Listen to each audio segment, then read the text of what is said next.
خواب غفلت میں سوئے ہوئے مومنوں، عیش و عشرت بڑھانے سے کیا فائدہ؟ آنکھ کھولو، آنکھ کھولو، اٹھو یاد رب کو کرو، عمر یوں ہی گوانے سے کیا فائدہ؟ اپنے رب کو جوانی میں بھولا ہے تو، اور طاقت کے بوتے پہ پھولا ہے تو، جب جوانی ڈلے گی تو پچھتائے گا، پھر یوں رونے رلانے سے کیا فائدہ؟ آنکھ کھولو، اٹھو یاد رب کو کرو، عمر یوں ہی گوانے سے کیا فائدہ؟ کہ یہ امت کیسی اختلاف میں پڑے گی؟ اس امت میں اختلاف کیسے ہوگا جبکہ اس کی کتاب ایک ہے، اس کا نبی ایک ہے اور اس کا قبلہ ایک ہے؟ اختلاف کیسے ہوگا؟ قال ابن عباس یا امیر المؤمنین انما انزل علینا القرآن فقرأناہ وعلمنا فیما نزل۔ کہا کہ اے امیر المؤمنین، ہمارے درمیان قرآن نازل ہوا، ہم نے اس کو پڑھا اور ہم نے اس کو جانا کہ وہ کس معاملے میں نازل ہوا ہے، کون سی آیت کس چیز کے بارے میں اتری ہم کو معلوم ہے، اور ہمارے سامنے قرآن نازل ہوا ہے تو اس کا شان نزول اور اس کا مقام ہم جانتے ہیں کہ کون سی آیت کہاں رکھی جائے گی، کس مسئلے میں رکھی جائے گی۔ وَإِنَّهُ يَكُونُ بَعْدَنَا أَقْوَامٌ، لیکن ہمارے بعد کچھ لوگ آئیں گے، يَقْرَؤُونَ الْقُرْآنَ، وہ قرآن پڑھیں گے، وَلَا يَعْرِفُونَ فِيمَا نَزَلَ، لیکن انہیں معلوم نہیں ہوگا کہ کون سی آیت کس مسئلے میں نازل ہوئی ہے، کون سی آیت کس معاملے میں آئی ہے۔ لِكُلِّ قَوْمٍ فِيهِ رَأْيٌ، اب ہوگا یہ کہ جب وہ جانتے نہیں ہوں گے کہ کون سی آیت کس معاملے میں ہے، ہر ایک ہی اپنی ایک رائے ہوگی، ہر ایک ہی اپنی ایک رائے ہوگی۔ فَإِذَا كَانَ لِقَوْمٍ فِيهِ رَأْيٌ اخْتَلَفُوا، جب ہر ایک کی رائے الگ الگ ہوگی تو آپس میں ان میں اختلاف ہوگا۔ فَإِذَا اخْتَلَفُوا اقْتَتَلُوا، اور جب آپس میں ان میں اختلاف ہوگا تو آپس میں وہ لڑ پڑیں گے، لڑائی جھگڑے تک اختلافات پہنچ جائیں گے۔ اختلاف ہوگا کیوں؟ اس لیے کہ انہیں نہیں معلوم ہوگا کہ کون سی آیت کس مسئلے میں ہے، لیکن یہ کس کو معلوم تھا؟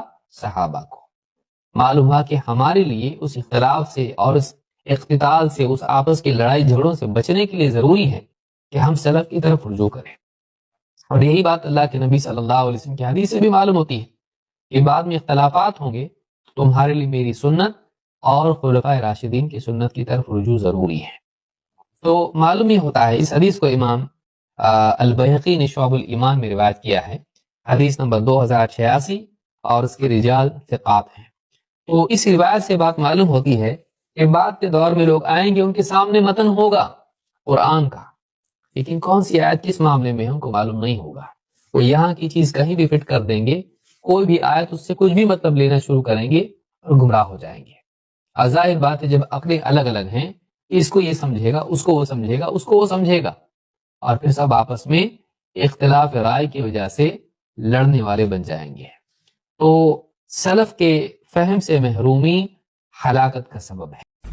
فرمایا گیا کہ جب آدمی سفر میں ہو تو قصر نماز پڑھ سکتا ہے، یعنی 4 رکعت والی 2 پڑھ سکتا ہے جی، لیکن یہ پڑھنا سنت ہے، واجب نہیں ہے۔ کوئی اگر پوری پڑھنا چاہے تو پڑھ سکتا۔ حضرت ابن عمر سے پوچھا گیا کہ آج کوئی خوف نہیں ہے اور ہم کسی سے ڈرتے بھی نہیں ہیں، لا نخاف احدا، تو ہم قصر کیوں کریں؟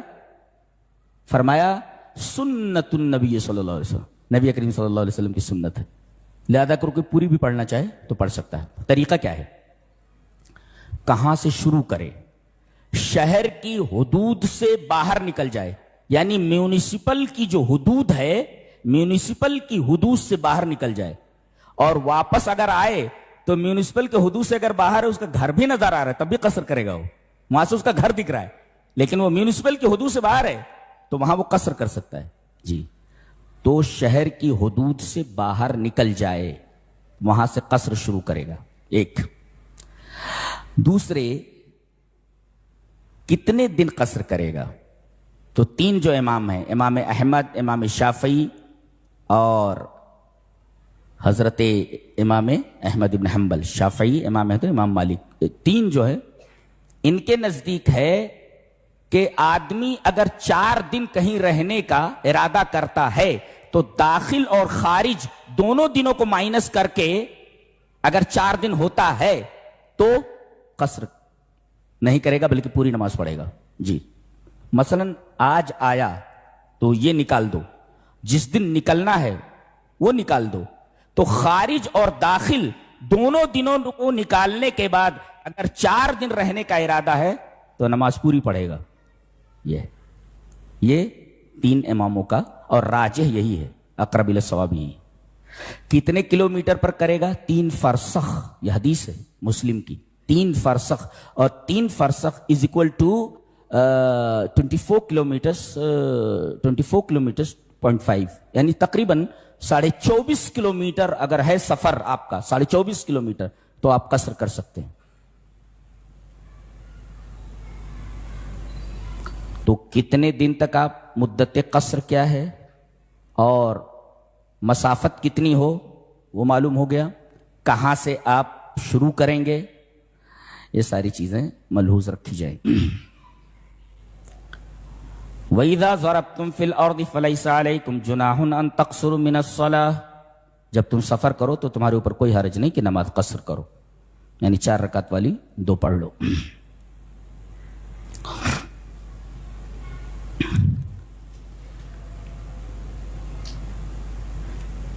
امام راضی فرماتے ہیں کہ امام شافعی نے کہا، یہ قول امام راضی نے اپنی تفسیر راضی کے اندر ذکر کیا ہے کہ امام شافعی رحمت اللہ علیہ نے 300 بار قرآن پڑھا. 300 بار قرآن پڑھا صرف ایک مسئلہ جاننے کے لیے. کتنا بڑا امام ہے کہ اجماع حجت ہے کہ نہیں، کہ اگر سارے علماء امت کے یا بہت بڑی تعداد کسی بات پر اجماع کر لے تو کیا یہ اجماع حجت ہے؟ اس کو اجماع بولتے. کہتے ہیں اجماع کی دلیل ڈھونڈنے کے لیے 300 بار میں نے قرآن کو پڑھا اور اس کے بعد یہ آیت نظر آئی. کون سی؟ وَمَن يُشَاقِقِ الرَّسُولَ مِن بَعْدِ مَا تَبَيَّنَ لَهُ الْهُدَى وَيَتَّبِعْ غَيْرَ سَبِيلِ الْمُؤْمِنِينَ نُوَلِّهِ مَا تَوَلَّىٰ وَنُصْلِهِ جَهَنَّمَ. جی یہ ہے کہ جو مومنین کے راستے کے علاوہ کی اتباع کرے گا، کہتے ہیں کہ یہ اجماع کے حجت ہونے کی دلیل ہے جو یہاں ملی. 300 بار قرآن حکیم کو پڑھا انہوں نے. اور حجت اللہ البالغہ میں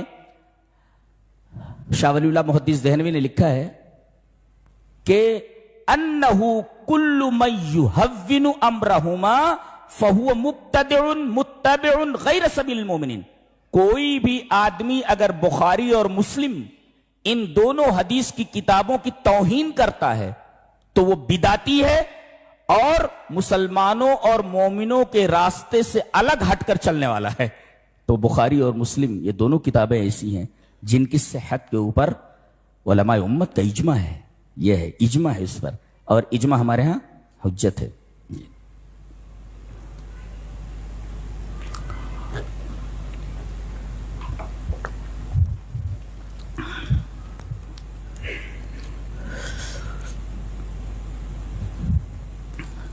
تمہیں کوئی گالی دے گا یا تمہاری ماں کو گالی دے گا تو تم برداشت کرو گے؟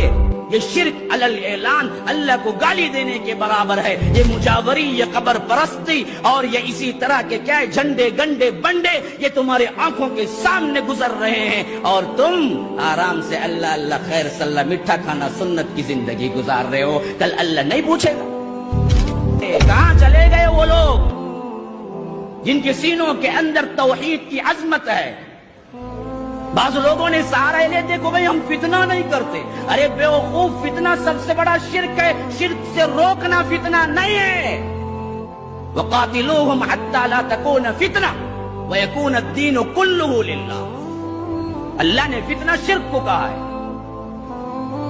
یہ سب سے بڑا فتنہ ہے کائنات کا. کائنات کا سب سے بڑا ظلم ہے. خواب غفلت میں سوئے ہوئے مومنوں، عیش و عشرت بڑھانے سے کیا فائدہ؟ آنکھ کھولو، آنکھ کھولو، اٹھو یاد رب کو کرو، عمر یوں ہی گوانے سے کیا فائدہ؟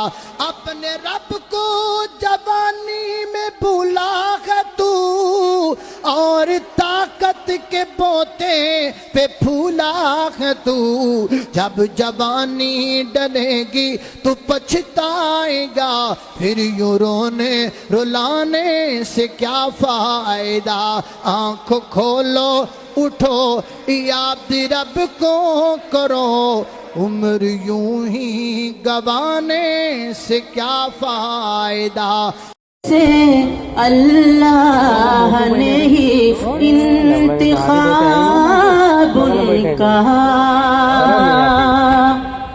کیا ہے، عرش سے اللہ نے ہی انتخاب ان کا، نہیں تاریخ عالم میں کہیں کوئی جواب ان کا، نہیں تاریخ عالم میں نہیں کوئی جواب ان کا۔ بیان عاجز، زبان عاجز، قلم عاجز، ہنر عاجز، بیان عاجز، زبان عاجز، قلم عاجز، ہنر عاجز، کمالات صحابہ کے بیان سے یہ بشر عاجز، کمالات صحابہ کے بیان سے یہ بشر عاجز۔ قرآن پاک شاہد ہے کہ اللہ ان سے راضی ہے، قرآن پاک شاہد ہے کہ اللہ ان سے راضی ہے، وہ خیر الناس کوئی ہے شہید اور کوئی غازی ہے، وہ خیر الناس کوئی ہے شہید اور کوئی غازی ہے، کوئی ہے نجم تاباں اور کوئی مہر درخشاں ہے، کوئی ہے نجم تاباں اور کوئی مہر درخشاں ہے، کوئی صدیق ہے فاروق ہے اور کوئی سلمہ ہے، کوئی صدیق ہے فاروق ہے اور کوئی سلمہ ہے، کوئی عثمان ہے کوئی علی ہے اور حیدر ہے، کوئی عثمان ہے کوئی علی ہے اور حیدر ہے، کوئی ہے حبر امت علم کا قند مقرر ہے، کوئی ہے حبر امت علم کا قند مقرر ہے۔ اور شعر سماعت کریں۔ کوئی میراث نبوی کی حفاظت میں ہے لاسانی، کوئی میراث نبوی کی حفاظت میں ہے لاسانی، کوئی سکھلا گیا دنیا کو اندازے جہاں بانی، کوئی سکھلا گیا دنیا کو اندازے جہاں بانی، کوئی خالد کوئی بوذر ہے امت کامی، کوئی خالد کوئی بوذر ہے امت کامی، کوئی ہے رازدار مصطفیٰ اور ہم نشی، کوئی ہے رازدار مصطفیٰ اور ہم نشی کوئی. آخری بند. یہ امی عائشہ بے شک ہے علمی کہے کشاں تنہا، یہ امی عائشہ بے شک ہے علمی کہے کشاں تنہا، دیگر جوزات پاکیزہ بھی امت کے لیے اسوہ، دیگر زوجات پاکیزہ بھی امت کے لیے اسوہ. آخری شعر سماعت کریں. صحابہ کی محبت دین اور ایمان ہے یارو، صحابہ کی محبت دین اور ایمان ہے یارو، خلاف اس کے نفاق اور کفر اور طغیان ہے یارو، خلاف اس کے نفاق اور کفر اور طغیان ہے یارو. السلام علیکم.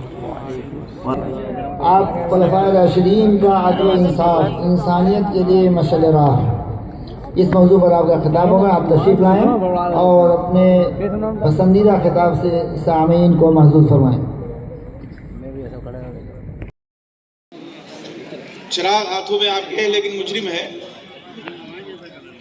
یہ میری حقیر کاوش ہے جو اس وقت ایک فتنہ وبا ہے صحابہ کرام اور خلفائے راشدین کے خلاف، تو اس کا دفاع اس میں کیا گیا ہے. مجرم چراغ عنوان ہے، میرے جلتے مکان کو کیا معلوم میرے اپنے چراغ مجرم ہیں. تو وہ مجرم چراغ اپنے ہی گھر کا ہے جس نے صحابہ کرام جیسی نفوس قدسیہ کے اعمال و کردار کو پامال کرنے کی نعوذ باللہ کوشش کی ہے. اب اس کے بعد کتاب ہے ہمارے رفیق محترم جناب مولانا عبد المنان صاحب سلفی رحمہ اللہ کی تالیف ہے.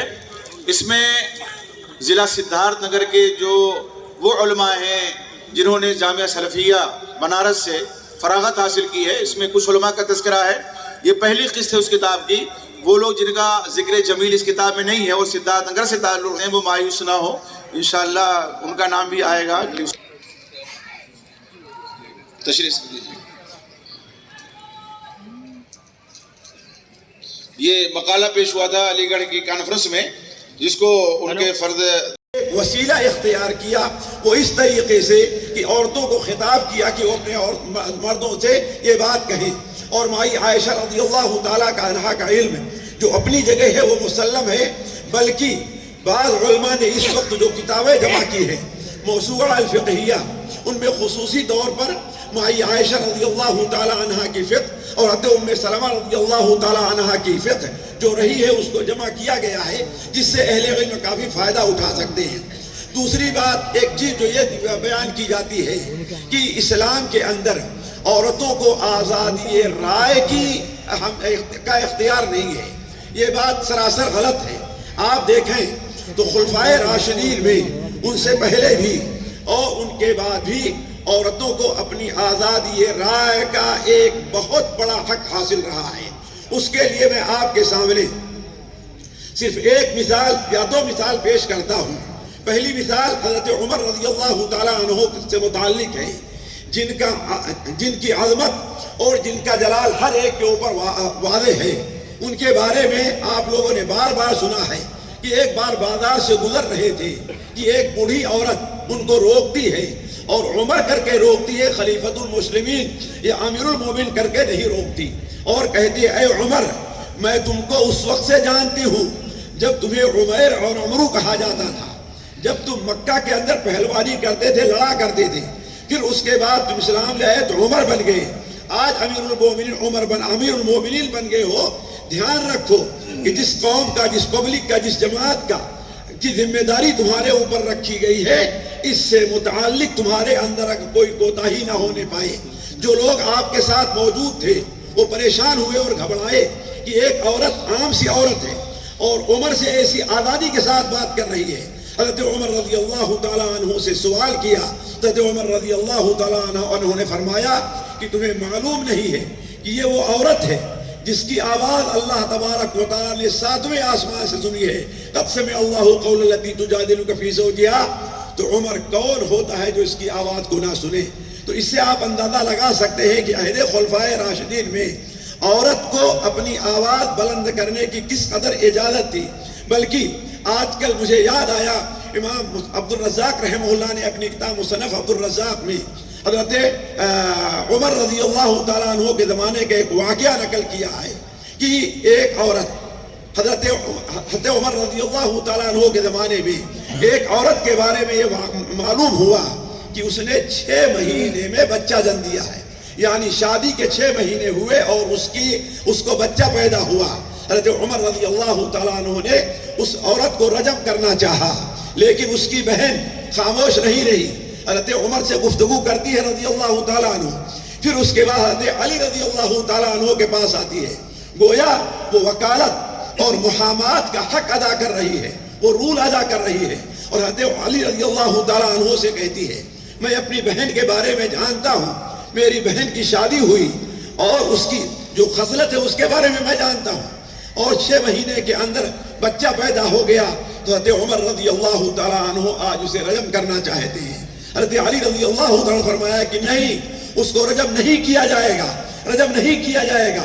اتنی آواز بلند کی گئی تو عمر رضی اللہ تعالیٰ عنہ جو دیوار کے پیچھے تھے انہوں نے اس کی آواز سن لی۔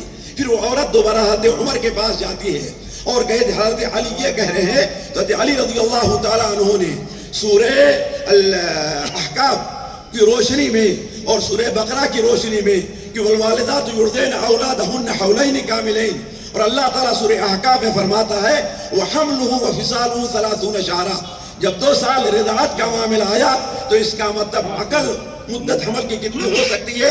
6 مہینے، لہذا یہ عورت رجم کے قابل نہیں ہے، بلکہ اس عورت کو رجم نہ کیا جائے۔ کہنے کا مطلب یہ ہے کہ یہ مسئلہ جو اٹھا ہے اس کی طرف سے دفاع کرنے کے لیے حضرت عمر رضی اللہ تعالیٰ عنہ کے پاس کون آتا ہے؟ ایک عورت ہی آتی ہے۔ اس طریقے سے اگر آپ دیکھیں تو عورت کو جہاں اس بات کی آزادی تھی کہ وہ اپنی رائے کو آسانی سے رکھ سکتی ہے، جہاں اس بات کی آزادی تھی وہ علم کے میدان میں آگے بڑھ سکتی ہے، وہیں پر اگر آپ صحیح بخاری میں دیکھیں تو اس سے آپ کو اندازہ لگے گا کہ خلفائے راشدین کے نزدیک، ابو بکر و عمر، عثمان و علی کے نزدیک ایک عورت کی کس قدر اس کے امانت اور اس کے علم کے اوپر اعتماد تھا کہ اللہ کے رسول صلی اللہ علیہ وسلم کے زمانے میں ظاہر بات قرآن ایک دفتی کے اندر اور ایک دفتر میں ایک مصحف کی شکل میں مرتب نہیں تھا۔ یہ کام سب سے پہلے حضرت ابوبکر صدیق رضی اللہ تعالیٰ عنہ کے زمانے میں ہوا، تو حضرت ابوبکر کے بعد حضرت عمر کے پاس آیا اور وہ نسخہ حضرت حفصہ بنت عمر کے پاس رہا، حضرت عثمان کے زمانے میں حضرت حفصہ بنت عمر کے پاس رہا۔ گویا ساری قوم نے اور پورے مسلمانوں نے اس بات کی ضمانت دی کہ عورت کو اس سلسلے میں مقام حاصل ہے کہ دنیا کی سب سے اہم کتاب اللہ تعالیٰ کی کتاب کی حفاظت اگر کسی کے ذمہ رکھی جا سکتی ہے تو ایک عورت ہے۔ تو کہنے کا مطلب یہ ہے ساتھیوں، خلفائے راشدین کے زمانے میں، حتیٰ کہ خلفائے راشدین کے زمانے میں تجارت کے معاملے میں آپ دیکھ لیجئے، کتاب الاموال کے اندر ابو عبید رحمہ اللہ نے لکھا ہے، اس کی صحت اور ذات سے متعلق مجھے صحیح معلومات نہیں ہے، لیکن انہوں نے یہاں تک لکھا ہے کہ خلفائے راشدین حضرت عمر کے زمانے میں عورتوں کا الگ سے بازار تھا، جہاں وہ جاتی تھی، خریدتی اور خرید اور فروخت کرتی تھی اور اپنی تجارت کرتی تھی. تو عورت کو تجارت کے میدان میں بھی اسلام نے مکمل آزادی دی ہے. علی کل حال یہ مختصر سا ذکر تھا اور مجھے مختصر کرنے کے لیے کہا گیا، اس لیے میں اپنی بات یہیں پر رکھ کر کے آپ لوگوں سے رخصت چاہوں. حیا آتی ہے لیکن اس حیا نے اسے اس سے روکا نہیں کہ یہ بات مردوں تک پہنچ جائے. مائی عائشہ رضی اللہ